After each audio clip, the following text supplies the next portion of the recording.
Donc lorsque vous allez recevoir vos produits, vous allez recevoir un carton comme ça sur lequel vous allez avoir marqué le numéro de série. Lorsque vous aurez tout déballé, dans ce carton, vous avez donc la gateway et vous avez deux pinces de mesure. Ces deux pinces de mesure sont faites pour du monophasé.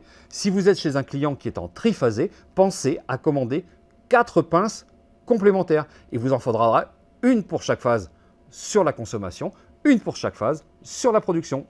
Le petit support pour l'IQ Gateway que vous allez devoir fixer derrière l'IQ Gateway, d'accord.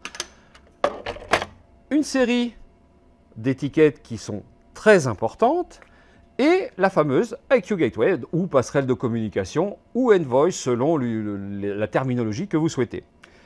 Ce produit, il est prévu pour le monophasé et le triphasé. Sur ce bornier, vous allez avoir l'alimentation monophasé et triphasé. Monophasé, phase neutre, triphasé, neutre, phase 1, phase 2, phase 3. Ici sur ce bornier, c'est les borniers sur lesquels vous allez venir connecter les câbles des pinces de mesure.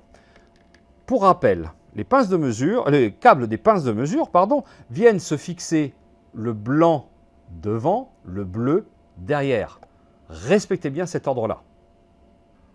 Deuxième opération, une fois que j'ai tout déballé, je vais prendre mes étiquettes d'un côté et mes pinces de l'autre côté. Ce qui va me permettre de faire quoi? Ça va me permettre de venir coller mes pinces pour la production. Donc j'ai mes étiquettes P1. Évidemment, si j'ai un triphasé, j'aurai P2 et P3. Vous avez les étiquettes qui sont prévues pour. J'ai mon étiquette P1 du côté où je vais mettre mon câble sur le bornier et bien évidemment repérer de l'autre côté proche de ma pince de mesure. Je fais exactement la même chose pour le C, pour la consommation, côté où je vais me connecter sur le bornier et côté où je me connecte avec ma pince de mesure. Ce câble-là, vous pouvez le rallonger ou le couper. Si vous souhaitez le rallonger, en 0,75 mm², vous allez pouvoir atteindre 64 mètres. 85 mètres en 1 mm², 128 mètres en 1 mm² et 213 mètres en 2,5 carrés. Le plus simple est de commencer par la partie production. Pourquoi? Parce que tout simplement, sur le bornier ici, je commence par la production. Donc, je vais mettre ma pince de production sur ma phase qui descend de mon PV. Lorsque je suis sur du triphasé, mes câbles de production arrivent par-dessus. Si je suis sur du monophasé, les câbles arriveront par-dessus. N'oubliez pas, vous avez une flèche sur les pinces. Il faut que vous mettiez ces flèches dans le sens du courant. OK? Je viens de mes panneaux, je vais vers mon Q-relais. Donc, je mets ma pince, ma flèche dans le sens de mon Q-relais.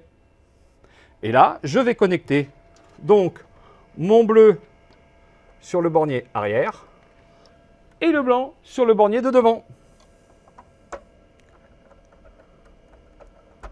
Donc, puisque vous avez installé l'ensemble de vos pinces de mesure sur la production, donc une sur le monophasé, et si jamais vous avez du triphasé, on sera sur du 3, on va passer à la partie consommation. Toujours même chose, bien faire attention à cette flèche qu'elle soit dans le sens du courant. Donc là, je me mets sur le TGBT. Donc je viens de l'extérieur vers l'intérieur. Je vais donc mettre ma pince sur ma phase avec ma flèche en direction du TGBT ou en direction du disjoncteur si jamais il est là. Une fois que j'ai mis ma pince dans le bon sens, je passe mon câble pour arriver jusqu'à ma gateway où je remets le câble bleu toujours derrière. Pour mémoire, je vous rappelle que vous avez un schéma ici. Donc, vous avez production, consommation. Donc, vous ne trompez pas. Et je mets mon blanc devant comme c'est prévu. Et voilà, vous avez terminé votre installation. Vous n'avez plus qu'à vérifier avec votre toolkit que tout fonctionne correctement.